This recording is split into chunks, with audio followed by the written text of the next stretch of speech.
نجحت السلطات المحلية بدائرة بومان دادس إقليم تنغيوري زوالنا اليوم الثلاثاء في الوصول إلى مجموعة من الرحل العالقين وسط الثلوج بمناطق تفروت تغفيست ومجدي بالنفوذ الترابي لجماعة أمسرير.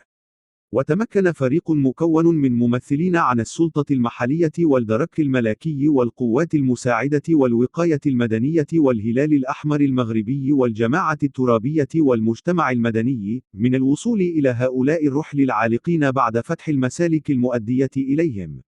وكشف مصدر مطلع أن العملية تمت تحت إشراف مباشر من عامل الإقليم حسن زيتوني بعد القيام بمجهود كبير من أجل فتح المسالك إلى المناطق التي يتواجد بها هؤلاء الرحل عقب تحديد مواقعهم من طرف السلطة المحلية بقيادة أمس مرير.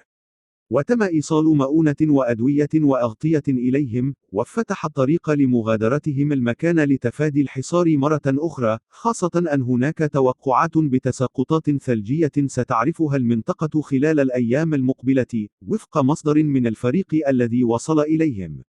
يذكر أن السلطة المحلية بإقليم تنغير سبق لها أن أصدرت تنبيهات إلى عدد من الرحل في المناطق الجبلية من أجل مغادرة مواقعهم في المناطق التي كان متوقعا أن تعرف تساقطات ثلجية كثيفة، إلا أنهم لم يستجيبوا، ما تسبب في حصارهم.